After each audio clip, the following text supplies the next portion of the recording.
the last few questions here. We have 3 questions left. It says, if I struggle to get homework in online in the beginning and my teachers aren't replying to emails or understanding how I'm trying to communicate with them about what I missed, what can I do? So this one, kind of a familiar situation I've been in personally. Procrastinated or kind of didn't pay attention to one part of the grading scale, and it comes back to bite you. You're sitting here looking to see if that withdrawal is worth it or what your next avenue is. So if you haven't been communicating with your teacher all semester and you're finally reaching out to do it, let's see what the teachers can give us for suggestions. Christy, I see you had your hand up first. I did, apparently. I'm quick on the draw. So I check email often, but I have discovered that people will email me at 2 o'clock in the morning, and I'm not online at 2 o'clock in the morning. Okay, so maybe it's not exactly true. I'm usually grading, but I'm not checking my email at 2 o'clock in the morning. So most definitely when things open up, it's best to just look at everything then. You don't have to do it all, but just look so that if you have questions, you're not panicking at 2 o'clock in the morning, where when I log in at 8, I see I have 4 emails from the same person and I didn't answer them between 2 and 8 o'clock in the morning. So looking ahead is always very, very wise.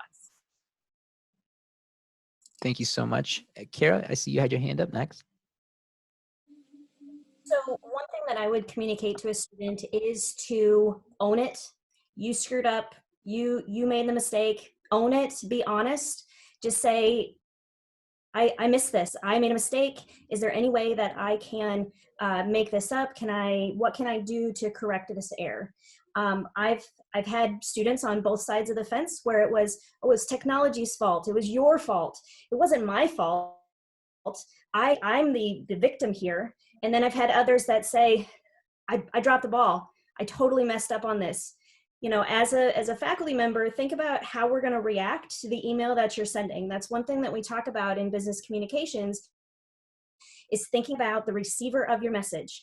And so think about, how is the receiver, your instructor, going to receive the message that you're sending? And so if you just say, I missed this assignment, I screwed up, I overlooked, I didn't read it fully, like Christy was talking about, what can I do to make this up? Right now, during COVID-19, a student communicates to me, everything goes. They can make up any of those assignments because I get it.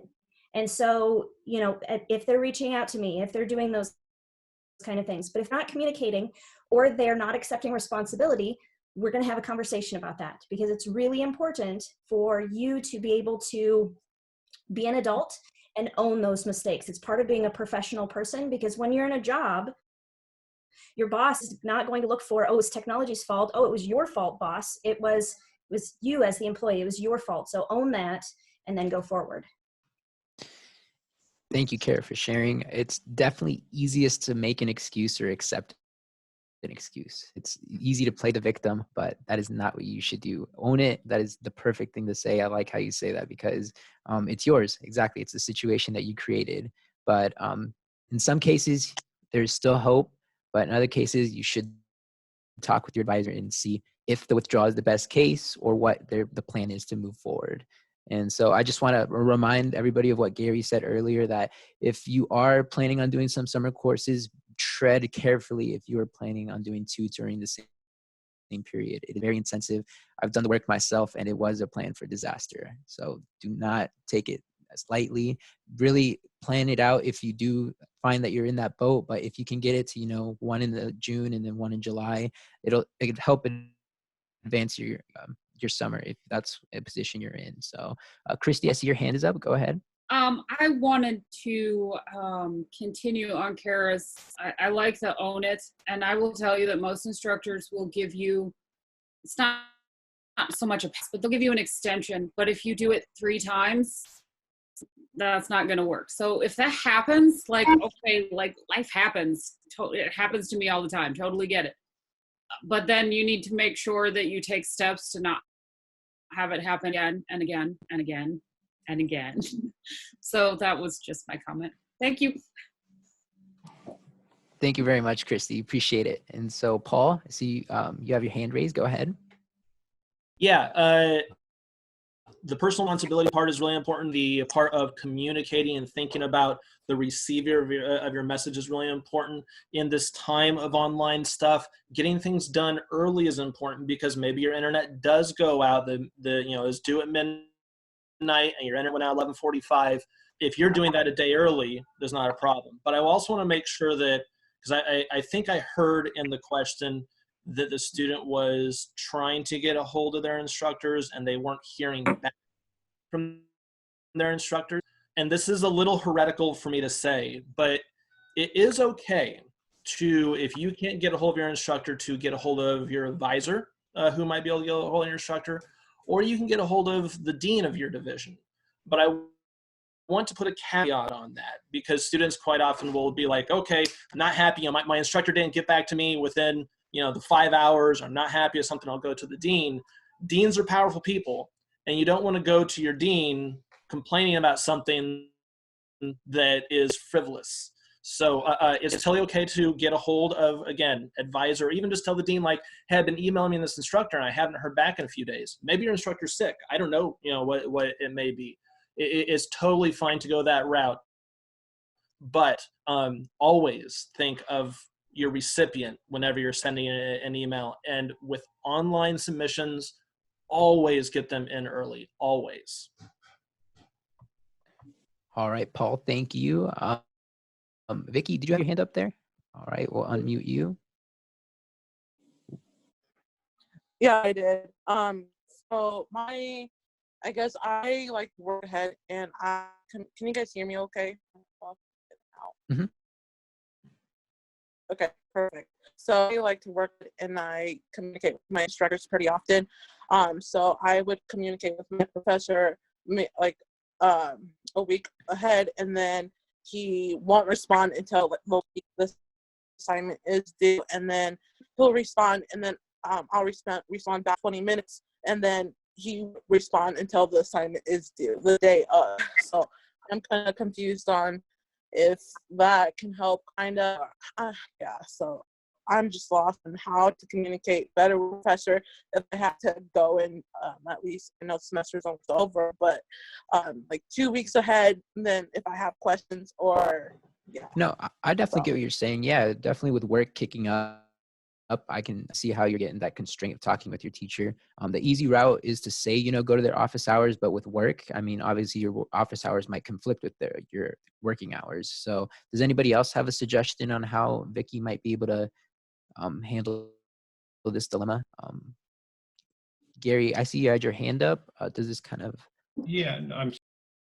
Mm-hmm.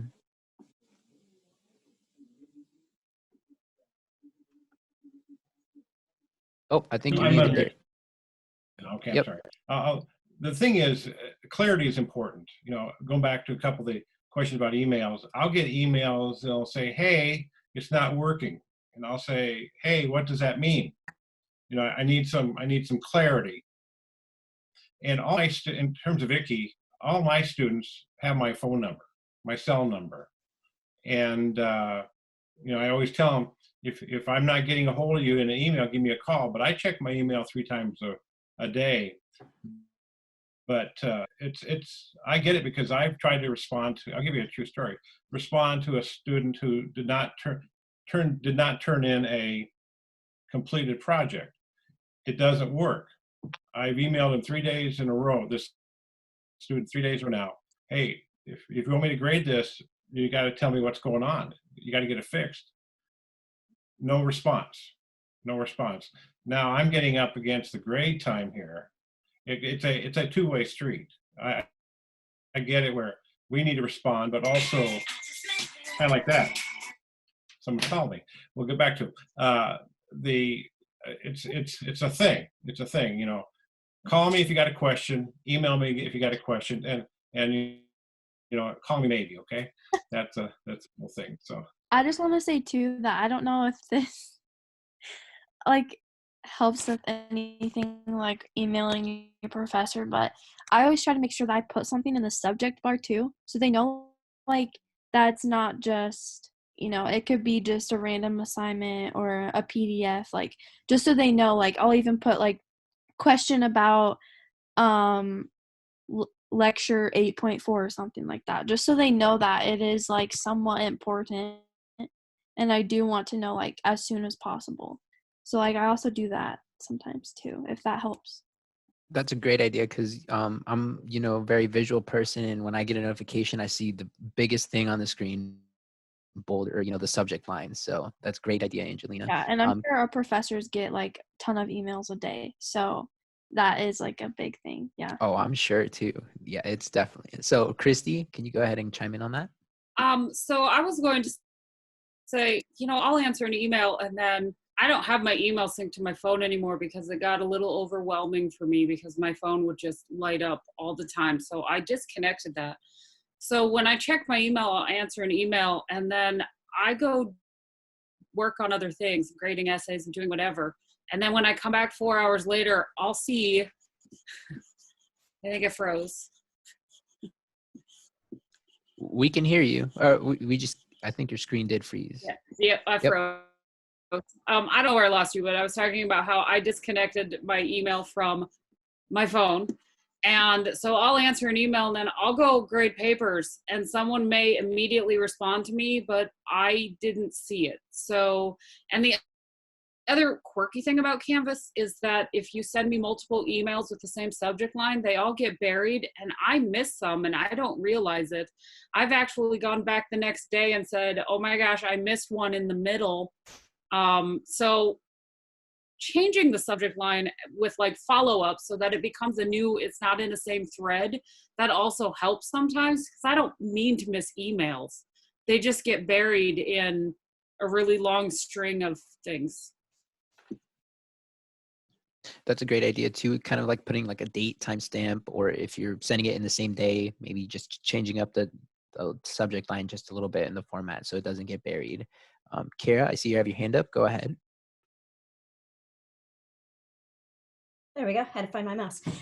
So I think what Vicky is saying is that she's emailed and she's waiting, and then she's emailing and she's waiting.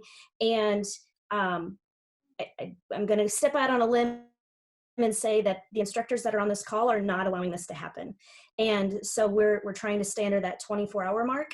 I had instructors in college, and we know that there's instructors in all colleges across campus, or not campus, across the world, that allow this to happen. So Vicky, as a student, my advice to you is do exactly what Christy said. Send another email with an updated, like a brand new email, and just say, I'm following up with my question.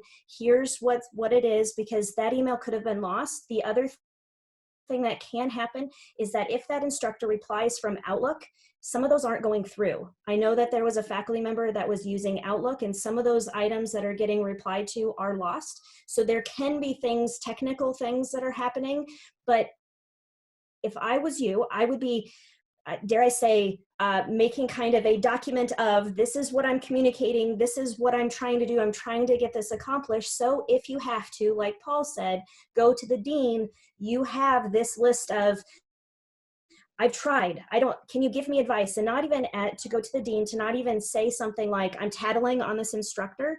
It's, I need help. I want to contact this instructor. I'm struggling to contact this instructor. Can you help me get in contact with this instructor? Here's what I've done. What am I missing? Kind of thing.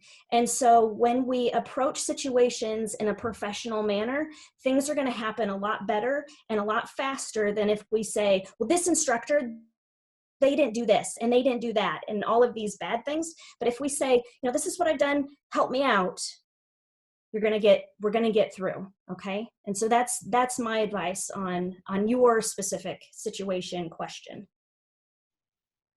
Yeah, that's definitely taking something that's kind of negative in your eyes and just kind of bringing it to the attention and, kind of highlighting what's not working for you. And so you really have to dig that out. Mm-hmm. And I'm going to say that this is a perfect example of, tell me about a time when you dealt with a difficult situation in an interview. And now you can say, I was having trouble communicating with a faculty member. So these are the steps that I took. I took it to the dean. These are the steps we took, and then you could talk through that. Okay. And so remember that all of these things, these are great interview examples of what we're doing. So that's something that you can do. Yep, because not only in an educational setting is there going to be language or communication barriers, that's going to happen to you at work or your professional environment too, especially if you're in a functional organization where there's different levels. You're going to experience that where you're not necessarily getting that, constant 24/7, back and forth. It may be, a day, or, you have to really elaborate and clarify what you're going to say and how you're going to say it precisely so you can get a really detailed response that's going to be helpful to you back. And so I see Michelle has her hand up. Go ahead. Well, I'm going to answer you as a dean, and I would tell you exactly what the faculty have told you. There's always two sides to every story. And if you do need to visit with the dean, realize we're just people too. And we're going to ask you what you've done to get in contact with your instructor. And then we'll probably tell you that we'll need to visit with the instructor and see if we can get the two to meet. And we'll suggest that you work it out with the instructor. That's the first line. But if you do need to visit with somebody, it's okay to do so. But I think take the advice of what you've had from tonight and know that you need to communicate professionally. You need to have your ducks in a row, and know that it's okay, because we're all kind of having trouble right now. And it may be that they had something that got in, but I think the suggestion of emails that got kind of missed, I think if you put something in the subject line, that's good. And I would tell you, just be honest if you come up the line and you need to ask a question, because our goal is to help you be successful too. And every one of the faculty that you're hearing from, and you're seeing all the head nods, there may be somebody that has some challenges, and we'll deal with them as a dean. But for the most part, your faculty are going to do everything they can to make your experience awesome. And if you're having some trouble, you've got an advisor to visit with, like Paul mentioned. So there's a lot of people that you can go to. And I'd say every person that you see on this screen as a faculty member, if you're having some challenges, don't be afraid to talk to one of them too. Definitely. I think the fact that you're advocating for yourself says that you can do it the right way. Yes. And so with it being a two-way street, I like how Karen put in the chat that another helpful strategy is to include your phone number and maybe a time frame when you're available, a reasonable time frame. And also some instructors feel they are not working on the weekend and may not check email. So those are two suggestions that, kind of may help with this communication block. It may be that your question is very complex and, one quick email or maybe a block of emails may not help you out, or it may not be enough. So definitely, if you guys can set up a Zoom call, whether you can work out their office hours, if you can attend them somehow, or it might be when they can best reach you, that is a great suggestion. All right. And so